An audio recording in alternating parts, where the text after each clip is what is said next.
Hello everyone, I'm Jack Newton, also known as Dark Lair 729. I personally, when it comes to film in particular, I love World War II films. They remind us that this is a time of history where we cannot forget what happened. It's so big, it's so impactful, and we all have a certain effect or a certain view of it.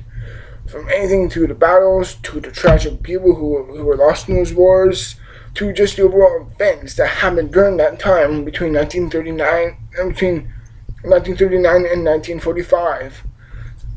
So I'm going to ask this question. What is your favorite World War II movie? Because mine is Saving Private Ryan. But I'm not talking about Saving Private Ryan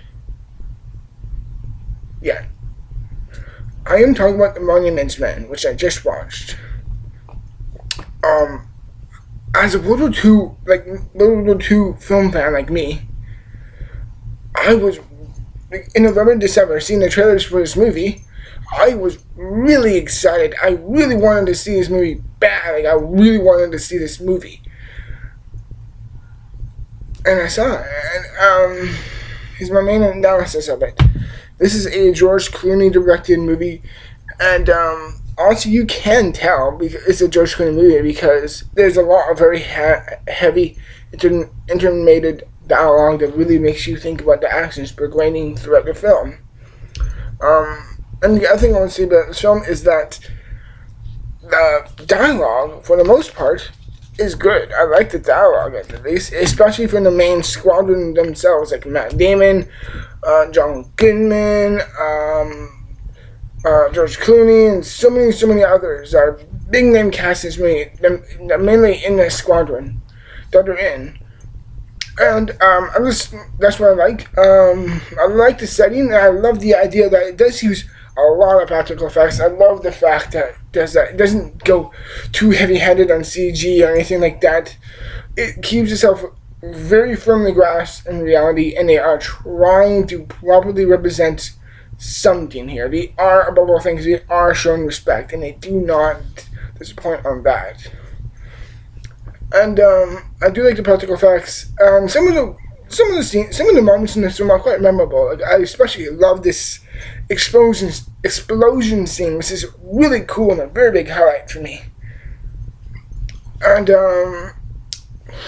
I think it's like really cool, and I like that idea, idealistic for me, and I think it really does work well throughout it. However, there's a lot of things that don't make sense in this film. There's plot holes.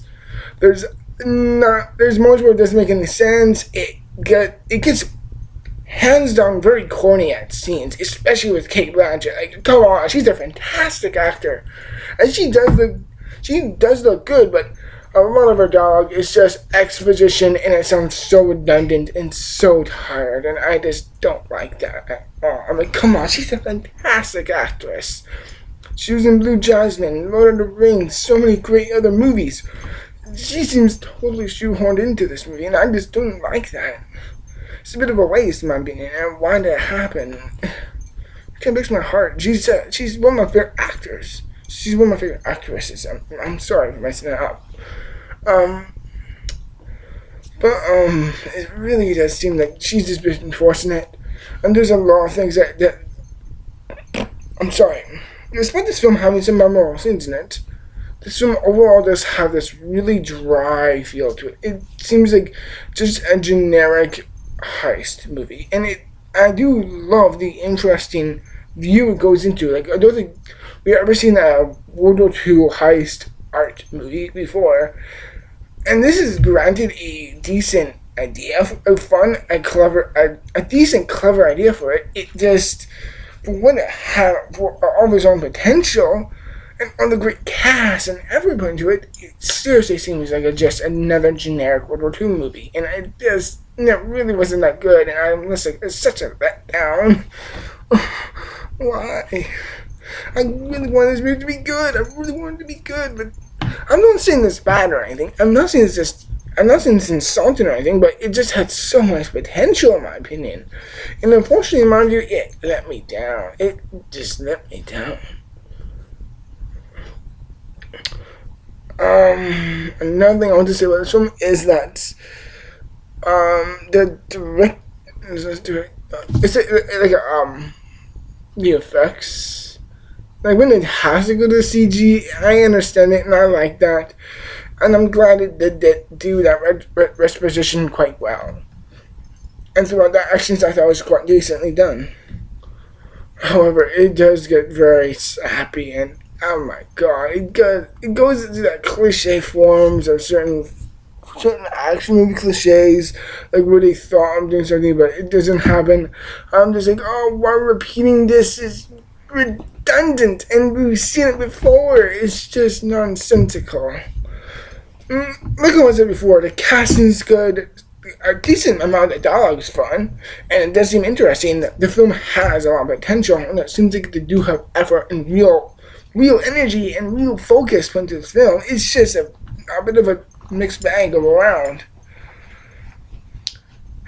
Overall, I think The Monuments Men is just a decent World War II movie, but if you want something special like me, you are going to be disappointed by the film, and overall, it's just going to be a disappointing film for you all in general. So for me, I will give The Monuments Men, in my opinion, 50%. Like, it's just half. It's like, there's a decent amount of the film that is just decently good. Like, dialogue, characters, good potential, had energy, had focus, it had great potential. However, there's other parts in that I just didn't like it at all. Yeah, overall, The Monuments Men, in my opinion, just gets at 50%. Nothing special, nothing terrible. It's just decent. So, like always, everyone, thank you for watching. Like it, thumbs it up, subscribe. I love. I'm just. This film has potential. Oh, so bad, man. It's not a bad movie. It's not a bad movie by any means. It just disappointed me. So for that, everyone, thank you very much, and I will see you in the next video. And remember, stay strong. Bye.